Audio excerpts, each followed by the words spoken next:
ശ്രീ ഡിന്നി, വീണ്ടും ഇറാൻ ആശ്രയിക്കാൻ പോകുന്നത് പാകിസ്ഥാനെ തന്നെയാണ്. കാരണം നേരിട്ടുള്ള ചർച്ചകൾക്ക് ഞങ്ങൾ സന്നദ്ധരല്ല എന്ന നിലപാട് തന്നെയാണ് ഇറാൻ ഭരണകൂടത്തിനുള്ളത്. ഇപ്പോൾ അമേരിക്കയുമായി നേരിട്ട് ചർച്ചയ്ക്ക് വേണമെങ്കിൽ സാധ്യതയുണ്ടല്ലോ. അത് ഞങ്ങൾ ആ ഒരു ഓപ്ഷൻ ഞങ്ങൾ സ്വീകരിക്കുന്നില്ല. പകരം പാകിസ്ഥാനോട് കാര്യങ്ങൾ പറയുന്നു, എന്നിട്ട് പാകിസ്ഥാൻ അമേരിക്കയ്ക്ക് കാര്യങ്ങൾ വിശദീകരിച്ചു കൊടുക്കുന്നു.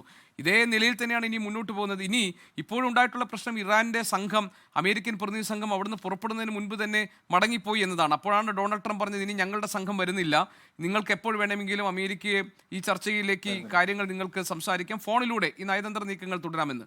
തൊട്ടു പിന്നാലെ ഇപ്പോൾ ഒമാനിലുള്ള മസ്കറ്റിലുള്ള ഇറാൻ വിദേശകാര്യമന്ത്രി അബ്ബാസ് അറക്ചി ഇസ്ലാമാബാദിൽ എത്തുകയാണ് ഇന്ന് രാത്രി. വീണ്ടും ചർച്ചയ്ക്കുള്ള സാധ്യത തെളിയുകയാണ് എന്ന് പറഞ്ഞാൽ വീണ്ടും പാകിസ്ഥാനെ തന്നെ ആശ്രയിക്കുന്നു എന്ന സൂചനയല്ലേ പുറത്തു വരുന്നത്?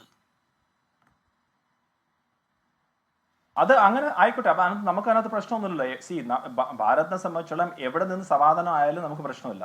ഇപ്പം ഇറാൻ ഇന്നിപ്പം മസ്കറ്റിൽ നിന്ന് വന്ന് ഇസ്ലാമാബാദിൽ ലാൻഡ് ചെയ്യുന്നു. ഇത് കഴിഞ്ഞിട്ട് ഇവിടെ പാകിസ്ഥാനുമായിട്ടുള്ള ആ ഒരു ചർച്ച കഴിഞ്ഞിട്ട് അവർ നേരെ പോകുന്ന മോസ്കോയിലാണ്. അപ്പം ഇങ്ങനെ അങ്ങോട്ടും പോകുന്നുണ്ട്. അപ്പൊ എവിടെ നിന്നാണ് ഇതിന്റെ ഒരു സൊല്യൂഷൻ വരുന്നത് എന്നുള്ളത് നമുക്ക് എവിടെ ആയാലും അത് സൊല്യൂഷൻ കിട്ടിയാൽ മതി. പാകിസ്ഥാൻ ആണെങ്കിൽ പാകിസ്ഥാൻ, മോസ്കോ ആണെങ്കിൽ മോസ്കോ, ഒമാൻ ആണെങ്കിൽ ഒമാൻ.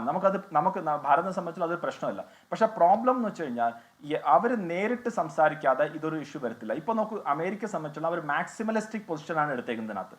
എന്താണ് അവരുടെ ഒന്ന് പറഞ്ഞേക്കുന്നത് വെച്ചാൽ, നിങ്ങൾ ഇത്രയും നാള് എൻറിച്ച് ചെയ്ത യുറേനിയം എല്ലാം ഹാൻഡ് ഓവർ ചെയ്യണം. അത് ഇറാൻ എപ്പോഴെങ്കിലും സമ്മതിക്കോ? ഇല്ല. രണ്ടാമത് പറയുകയാണ്, നിങ്ങൾ ഇപ്പോഴത്തെ പ്രോഗ്രാം, ന്യൂക്ലിയർ പ്രോഗ്രാം, അത് സിവിലിയൻ യൂസ് ആണെങ്കിൽ ഒരു 20 വർഷത്തേക്ക് ബാക്കിലോട്ട് കൊണ്ടുപോകും. അതും അവർ സമ്മതിക്കത്തില്ല. മൂന്നാമത് അവരുടെ ബാലിസ്റ്റിക് കപ്പബിലിറ്റി എല്ലാം ഇല്ലാതാക്കുക.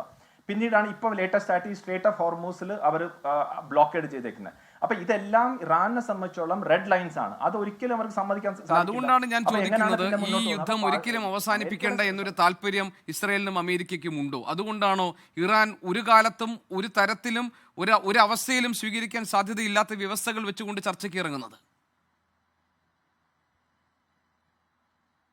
അതിനകത്ത് ആ ചോദ്യം വളരെ ലെജിറ്റിമേറ്റ് ആയിട്ടുള്ള ചോദ്യമാണ്. അമേരിക്കയെ സംബന്ധിച്ചുള്ള ഞാൻ പറഞ്ഞില്ല, അവർക്ക് ഇതിനകത്ത് ഒരു കാര്യം മനസ്സിലാക്കുന്ന വെച്ചാൽ, US-നും ഇറാനും ഈ സ്ട്രേറ്റ് ഓഫ് ഹോർമൂസ് ഇത്രയും നാൾ അടച്ചു വെച്ചിട്ട് വലിയ രീതിയിൽ അവർക്ക് പ്രശ്നം ഉണ്ടാകാൻ പോകുന്നില്ല.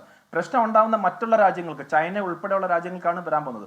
അപ്പം ഇവിടെ രണ്ടുപേരും ആരാണ് ആദ്യം ബ്ലിങ്ക് ചെയ്യുന്ന പറയത്തില്ലേ, ഈ രണ്ട് രാജ്യങ്ങൾ US-ഉം ഇറാനും തമ്മിലുള്ള ആരാണ് ആദ്യം ബ്ലിങ്ക് ചെയ്യുന്നുള്ള രീതിയിൽ, അത് US എന്ന് പറയാൻ പാടില്ല, ആക്ച്വലി ട്രംപിന്റെ കാര്യമാണ്. ട്രംപും ഇറാനും തമ്മിലുള്ള ആരാണ് ആദ്യം നിൽക്കുന്നത് എന്നുള്ള രീതി മാത്രം. അതായത് ഒരു മുഖം രക്ഷിക്കൽ എന്നുള്ള ഒരു സ്ട്രാറ്റജിയിലേക്ക് വരികയാണ്. ആ സ്ട്രാറ്റജിയിൽ ആരാണ് ഇതിനകത്ത് ഏറ്റവും കൂടുതൽ ഒരു നല്ലൊരു എക്സിറ്റ് സ്ട്രാറ്റജി എടുക്കുക എന്നുള്ള രീതിയിലേക്ക് പോവുകയാണ്. പക്ഷെ ഇപ്പോഴത്തെ അവസ്ഥ വെച്ച് നോക്കുമ്പോൾ തീർച്ചയായിട്ടും ട്രംപ് ഇങ്ങനത്തെ മാക്സിമലിസ്റ്റിക് പൊസിഷൻ എടുത്തു കഴിഞ്ഞാൽ ഇത് നീണ്ടുപോകാനുള്ള സാധ്യതയുള്ളൂ. അതല്ല വേറെ രാജ്യങ്ങൾ, അങ്ങനെയാണെങ്കിൽ താങ്കൾ പറഞ്ഞതുപോലെ വേറെ രാജ്യങ്ങളുടെ ഇടപെടലിലേക്കൊക്കെ എത്താറായിട്ടില്ല എന്നാണ് എനിക്ക് തോന്നുന്നത്. കാരണം പാകിസ്ഥാന്റെ മധ്യസ്ഥതയിലുള്ള ചർച്ചകൾ തന്നെയാണ് വീണ്ടും നടക്കാൻ സാധ്യതയുള്ളതായി ഇപ്പോൾ തെളിഞ്ഞു നിൽക്കുന്നത്. മറ്റു രാജ്യങ്ങൾ ഇടപെടണമെങ്കിൽ തന്നെ ഇനി ഈ സമാധാന ചർച്ചകളൊക്കെ ഏതെങ്കിലും ഒരു നിലയിൽ എത്തട്ടെ, എന്നിട്ടാകാം എന്ന് പറഞ്ഞ് മാറി നിൽക്കുന്ന രാജ്യങ്ങളാണ് കൂടുതലുമുള്ളത്. റഷ്യയും ഈ കാര്യത്തിൽ ആ നിലയിൽ ഫലപ്രദമായി ഇടപെട്ടിട്ടില്ല എന്നുകൂടി എനിക്ക് തോന്നുന്നു.